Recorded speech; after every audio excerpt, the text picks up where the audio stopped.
Si on vient ici, c'est pour l'argent, pas pour l'environnement ou quoi que ce soit d'autre. Pour nous, il n'y a que l'argent.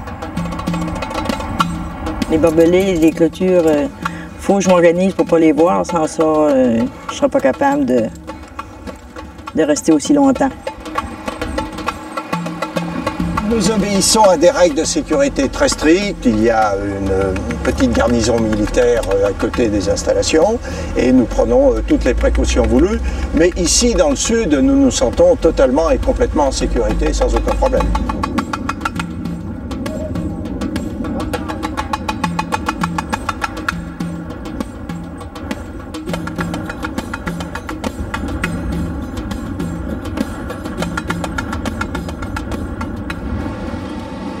L'autre Algérie, c'est au sud, loin des villes. Pour l'atteindre, des vols charters sont spécialement affrétés, réservés aux ouvriers du pétrole. Sitôt quitté Alger, ils oublient la violence qui frappe au nord. Ils ne parlent plus que pétrodollars et business. Une Algérie qui commence à Hassim et Saoud, l'oasis de l'or noir. Nous sommes à 900 km d'Alger, au cœur du poumon économique de l'Algérie.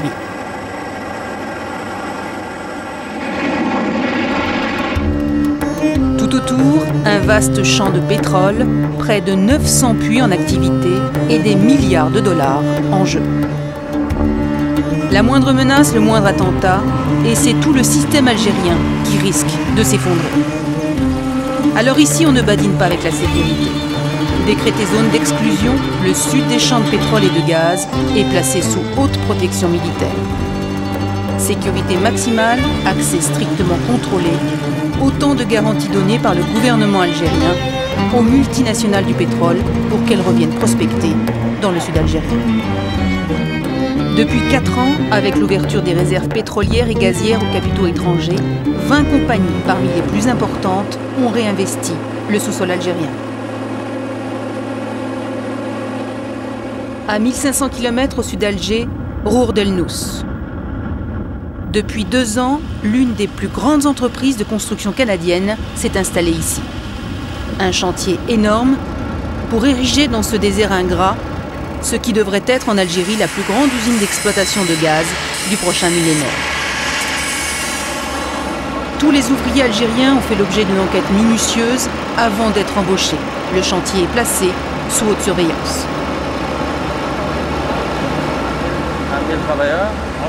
Pour les responsables algériens de ce chantier, c'est le prix à payer pour que les étrangers acceptent de venir dans le sud.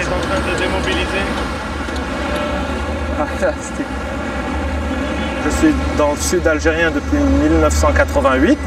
Nous n'avons jamais eu de problème, contrairement à ce qui peut se passer dans des villes du nord ou dans une certaine partie en nord de l'Algérie. Mais ça nous dépasse, c'est des mesures que nous ne décidons pas. Dès qu'il s'agit d'avoir affaire à du personnel expatrié, les mesures de sécurité sont celles-là. Il y a ici un périmètre protégé qui n'ont pas le droit de quitter sans escorte, mais à l'intérieur du périmètre, ils sont libres de circuler. On est entouré ici par 1 millier de travailleurs algériens. Dans le périmètre, il ne se passe absolument rien.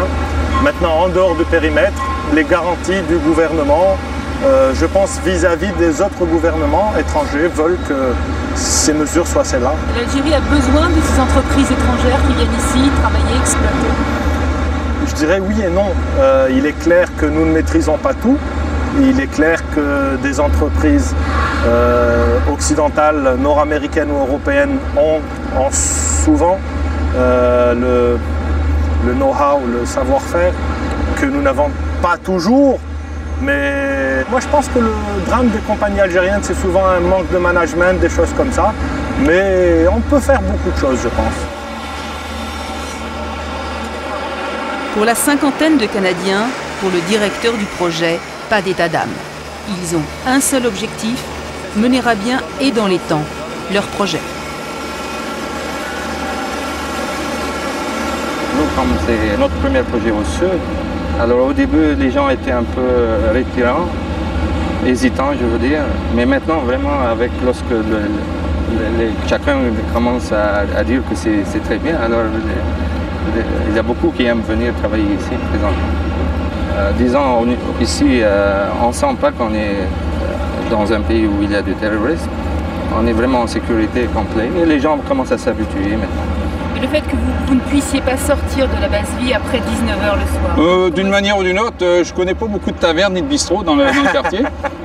Alors ça ne changerait pas grand-chose, et puis quand même c'est un côté sécuritaire, d'un autre côté sécurité intrinsèque. Est-ce que vous voulez aller dans les dunes, vous promener en voiture, c'est relativement dangereux en fin de compte, parce qu'on s'aperçoit qu'on perd des véhicules assez régulièrement sur des accidents, des choses comme ça, qui en fin de compte, c'est presque plus dangereux que par chez nous en ville ou des choses comme ça, parce que les conditions de terrain, donc en réalité il n'y a pas grand-chose d'autre à faire. Donc si on fait abstraction des barbelés ou des clôtures, mon Dieu, qu'est-ce qu'on peut faire de plus?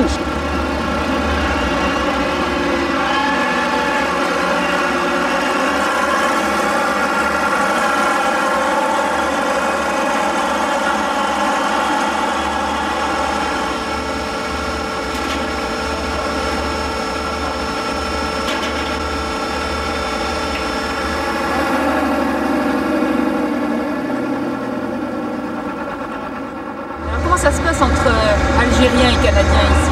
Il y a bien sûr des frictions professionnelles tous les jours parce qu'eux défendent leur partie, nous défendons la nôtre, mais en général les rapports sont excellents.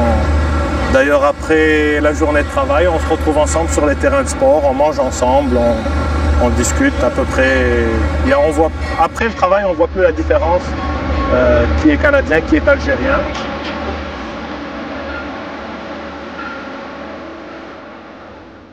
Une longue file de voitures, comme chaque soir, les Canadiens rentrent dans leur lieu de vie, leur base, en convoi militaire. Depuis le début du chantier il y a 2 ans, le seul trajet que Gabrielle, l'assistante du directeur du projet, est autorisée à faire.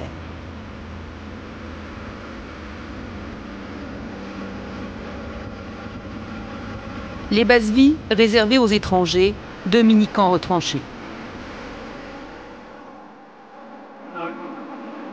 Mirador, barbelés, surveillance militaire permanente, interdiction de sortir après 19h.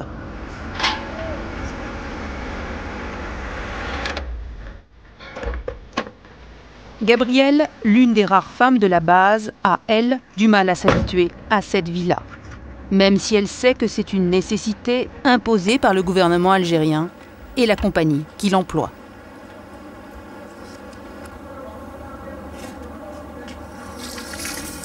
Oh, c'est chaud. Le boyau est très chaud.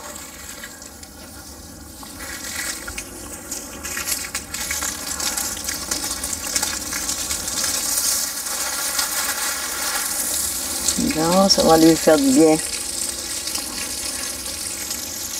On va pas ailleurs, on n'a pas le droit de sortir en dehors des barbelés. Pourquoi ça? Pour la sécurité. La sécurité, la société qui nous envoie ici aime bien qu'on soit sécure et nos familles aussi. C'est un peu un bunker ici quand même. Oh oui, oh oui. Pour nous, moi je les vois plus. Les barbelés, les clôtures, faut que je m'organise pour pas les voir. Sans ça, je serais pas capable de rester aussi longtemps. Vous vous sentez un peu prisonnière ici? Peut-être, oui. Le mot prison est peut-être un peu fort, mais c'est comme ça. Moi, je ne vois pas sous cet œil-là parce que je m'organise dans ma chambre, faire mes affaires, mais faut pas penser que c'est facile. Mais on s'y fait. Ah oui. Faut avoir la... En canadien français, il faut avoir la coin dure.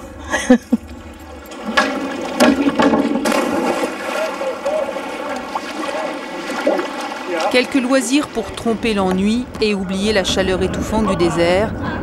Les bases ont été aménagées pour que les étrangers s'y sentent le mieux possible. Alors ici, on fait comme si.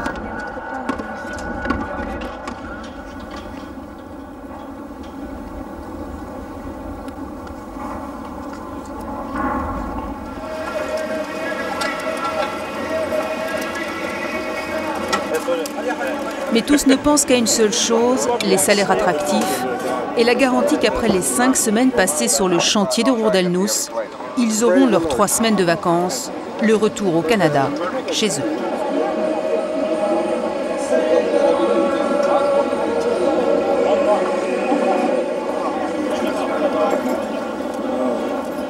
« 22h30, première ronde de la nuit, il y en aura 3 autres jusqu'au petit matin.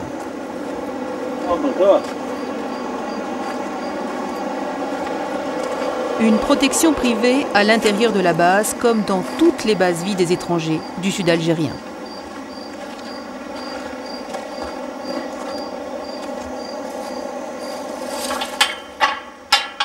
Une protection confiée à une société britannique de sécurité.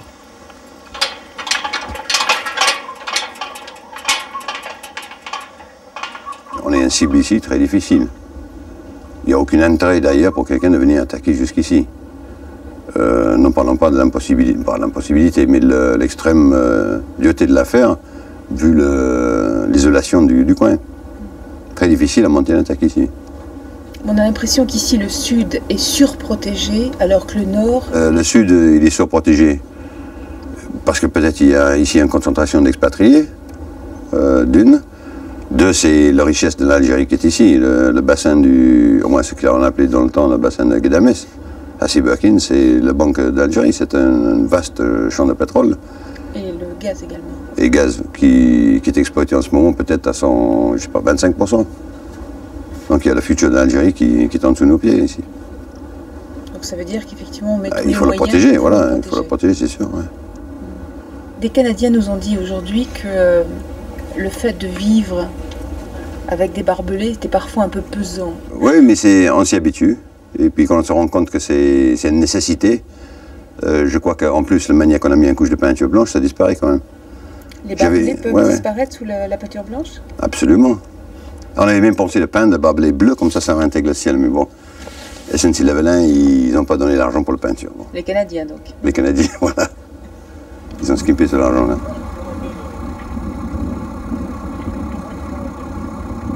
Loin du nord surpeuplé, loin du nord qui vit au rythme des massacres, des attentats, des faux barrages et du chômage, le sud travaille en toute tranquillité et l'Algérie pompe son pétrole à plein régime.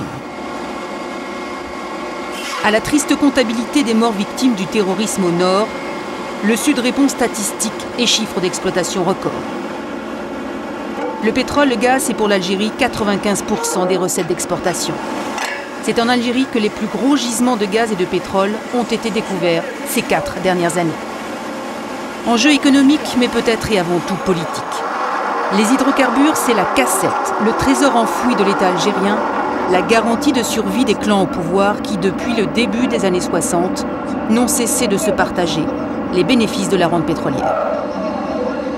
À la tête de ce formidable empire de l'or noir et du gaz, la Sonatrach, la première entreprise nationale algérienne. C'est elle qui tient à bout de bras l'économie du pays, elle qui gère et accorde aux compagnies étrangères concessions et licences d'exploitation. À Alger, on n'hésite pas à dire que la Sonatrach est, après l'armée, le 2e pilier du système algérien.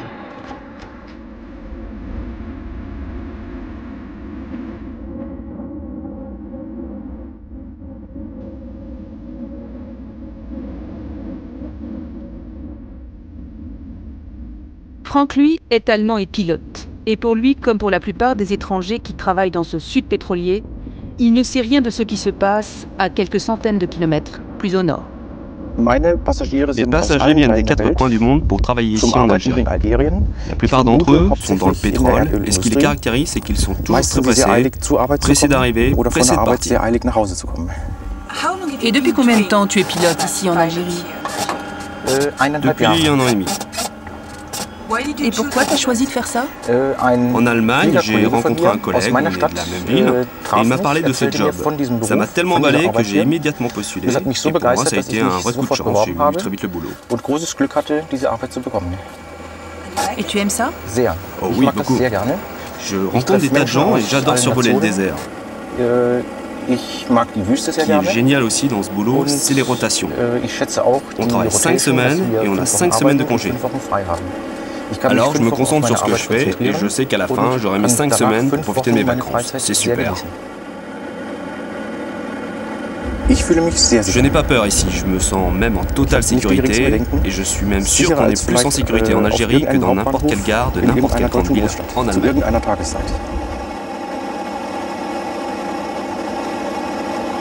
Toujours plus au sud, nous sommes maintenant à près de 2000 km d'Alger.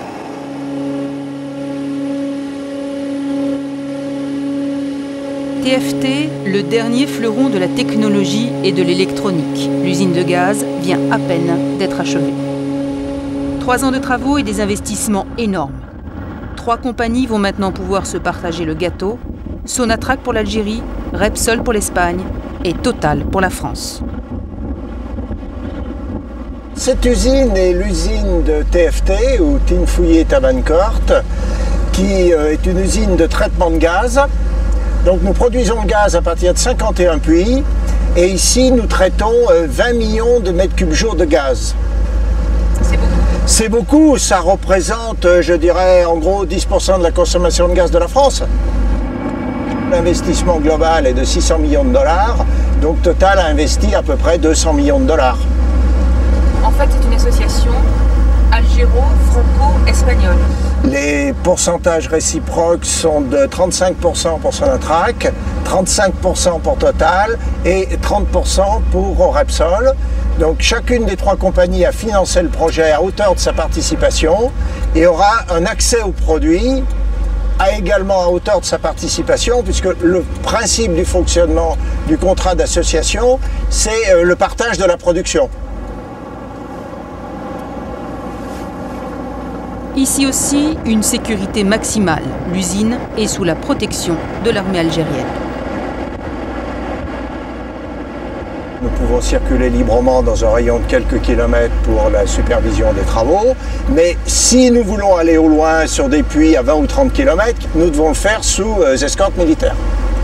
Ça fait partie des contraintes, de la même façon que pour visiter l'usine, vous mettez un casque, pendant la période des travaux, vous avez des chaussures de sécurité. Pour aller sur les puits, vous prenez une escorte militaire, ce n'est pas un problème pour nous.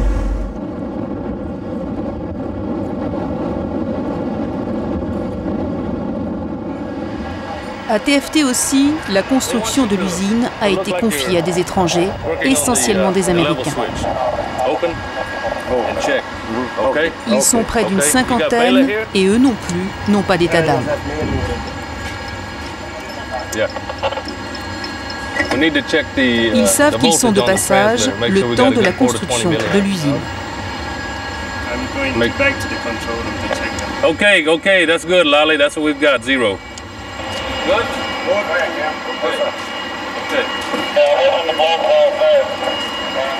We came here for the money. Nous, on vient ici, c'est pour l'argent, rien d'autre.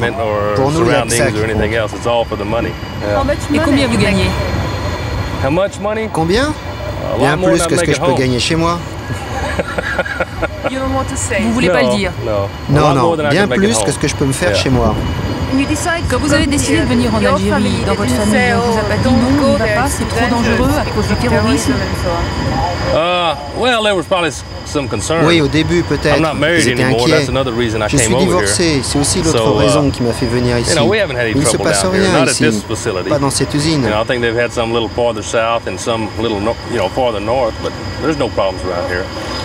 J'ai bien entendu qu'il se passait des trucs un peu plus haut dans le nord. Mais ici, non, il n'y a rien à craindre. On a notre propre sécurité. Des Anglais, ils font très attention à nous. Et il y a les militaires. C'est une société privée qui nous protège. Oui. Et il y a l'armée. Oui. Mais avec toute cette sécurité autour de vous, vous n'avez pas l'impression parfois que c'est un peu trop? Un peu trop? Non, pas pour nous. Je crois pas que ça soit jamais trop. D'après ce que j'ai compris, la condition pour que nous venions ici, c'était qu'on ait une sécurité maximale. Et nous l'avons obtenue, alors.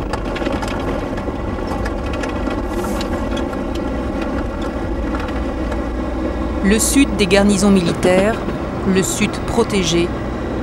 Pas d'inquiétude, l'armée algérienne est là, elle veille, à quelques mètres de la base américaine.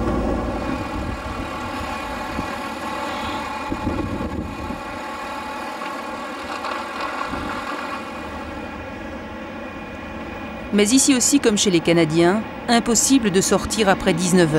Un couvre-feu qui cache à peine son nom. Mais contrairement à la base canadienne, pas de piscine à TFT. Alors, le soir venu, l'ennui rattrape ces Américains déracinés.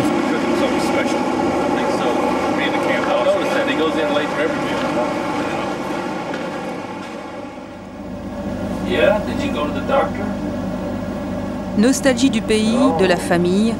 Dans leur baraque de chantier aménagée au fil des mois, ils ont même réussi au cœur du désert à installer une ligne de téléphone personnelle.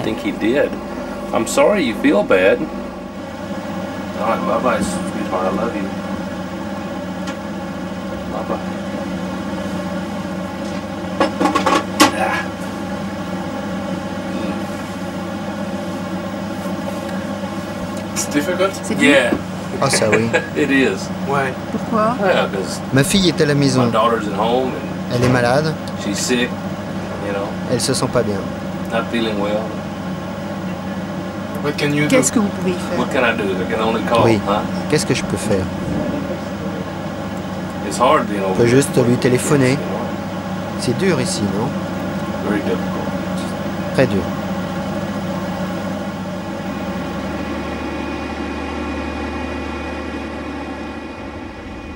Sitôt franchi les barbelés, à l'intérieur de la base, ça n'est déjà plus l'Algérie. Plus de dunes, de sable, ni de désert saharien. Ils sont chez eux. Et comme chez eux, c'est un petit bout du Texas qu'ils ont reconstitué.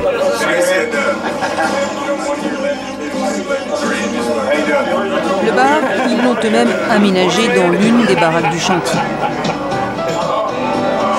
Bière, whisky et gin coulent à flot sur fond de musique country. Et même si ça n'est pas vraiment l'Amérique, ça lui ressemble tout de même beaucoup. Pourquoi tu as décidé de venir ici en Algérie? L'argent.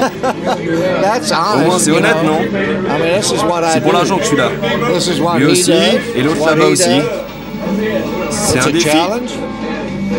Quelle sorte de défi? Pour moi, c'est réaliser l'impossible. Si vous avez fait le tour possible aujourd'hui, vous avez vu ce qu'on a accompli. C'est une usine superbe, elle fonctionne à merveille. Et regardez où elle se trouve. C'est ça le vrai défi.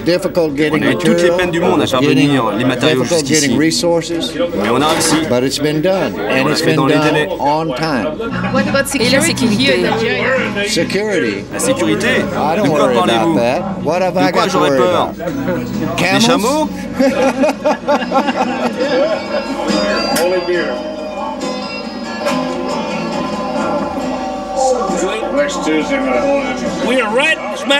Ici, c'est la plus grande plage du monde. Il n'y a pas d'eau. On est à des milliers de kilomètres de la mer, à des milliers de kilomètres de la plage. Ici, on est en Algérie? Oui. On est en Algérie, dans le désert du Sahara. Pourtant, quand on regarde ici, on n'a pas l'impression d'être en Algérie.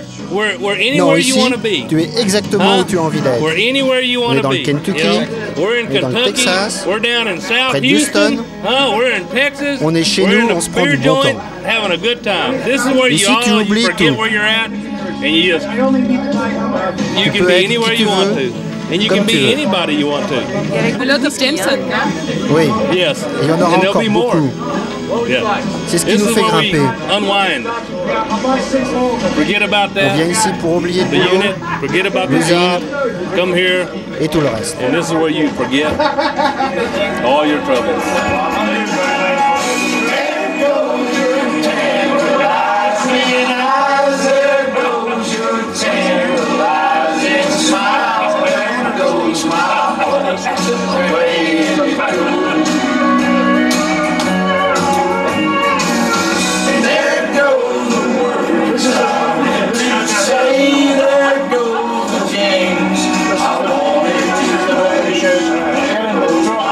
That's it.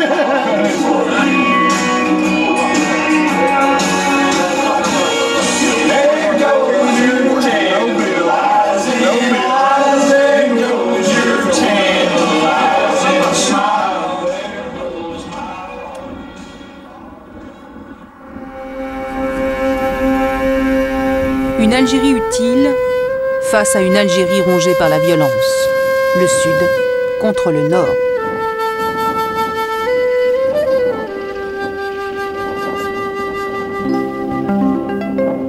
Dans cet Eldorado de l'or noir qui crache ostensiblement ses richesses, il n'y a sans doute pas de place pour les états d'âme.